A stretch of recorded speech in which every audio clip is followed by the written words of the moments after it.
everyone, welcome back to another productive study vlog. So guys, this video is compilation of 2 days and I'm gonna share my late night study routine.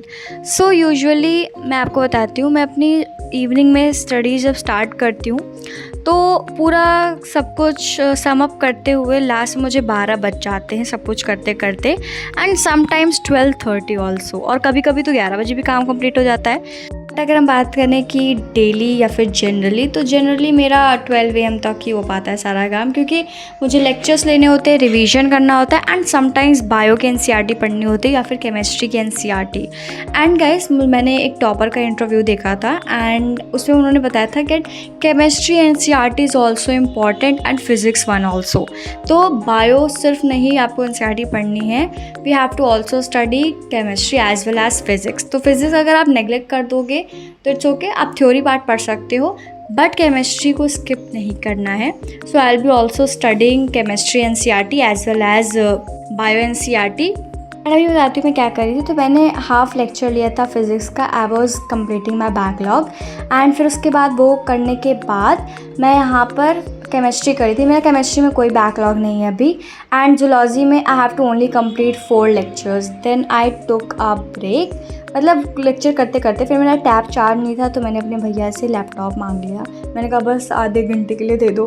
तो and उसके बाद उन्होंने मेरा timer भी ले लिया था because he was giving test, तो इस वजह से I could not record my study hours. And फिर उसके बाद I did the NPP of that particular lecture that I was taking. NPP करते करते 12 AM हो गया था एंड 11:41 पे मैंने स्टार्ट किया था।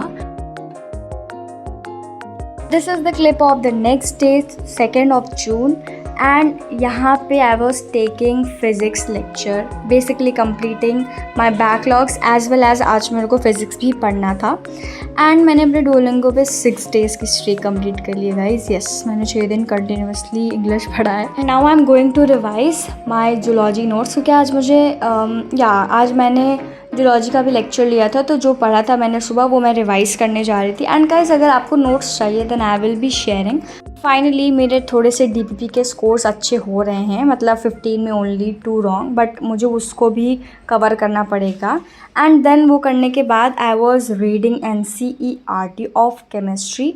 मैं इसको बहुत दिन से इग्नोर कर रही थी, बट मैंने कहा चलो फिर आज रीड ही कर लेते हैं, क्योंकि 10 में मैंने बहुत NCERT रीड की थी एंड 11 में भी बहुत ज़्यादा इंपॉर्टेंट है NCERT। तो गाइज, मॉड्यूल्स या रेफरेंस बुक्स के चक्कर में आप NCERT को मत मिस कर देना, उसके लिए भी आप अलग से टाइम निकाल लेना, या फिर आप चाहो तो संडे को भी पढ़ सकते हो। एक्चुअली मेरे पास उस दिन टाइम था, क्योंकि उस दिन मतलब मेरे को बायो का लेक्चर लेना था, तो वो 49 मिनट्स का ही था सिर्फ, तो मैंने उसको कंप्लीट किया एंड वो जल्दी से हो गया था। तो मैंने बायो की NCERT ही थोड़ी सी पढ़ ली थी, जो टॉपिक मैंने अपने लेक्चर में पढ़ा था, एंड फिर उसके बाद मैंने क्या बोलते हैं केमिस्ट्री की भी थोड़ी सी NCERT पढ़ ली, like almost 2-3 pages.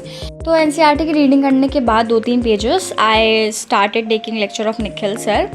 Late me guys tell you that जब मेरा केमिस्ट्री अच्छा जाता है तो मेरा फिज़िक्स बिगड़ जाता है, फिज़िक्स सही हो जाता है एंड केमिस्ट्री बिगड़ जाता है। यस गाइस, मेरा बैकलॉग बन चुका है फिज़िक्स में, एंड अभी 2-3 दिन बाद तो और बन जाएंगे बैकलॉग।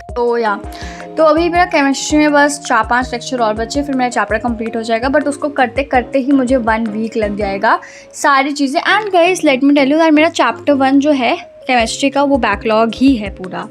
मतलब ये जो चैप्टर है ये तो ठीक है, मतलब मैंने 15 तक किया था लेक्चर, बट मुझे समझ नहीं आया, तो मैं अब वो चैप्टर 1 किसी और से पढ़ूंगी, 1 शॉट लेक्चर सुनूंगी, क्योंकि मुझे बिल्कुल भी समझ नहीं आया था। चैप्टर 2 तो चलो अच्छे से समझ भी आ रहा है। एंड फिर उसके बाद लेक्चर अटेंड करने के बाद मेरे को लाइक ऑलमोस्ट 12 AM तक हो गया था, एंड फिर उसके बाद मैंने DPP भी की थी। तो let me tell you that मेरा ऐसा बैकलॉग प्लानर है, तो ये मुझे कंप्लीट करना है। And yeah guys, that's it for today's video. मिलते हैं आप सभी से नेक्स्ट वीडियो में।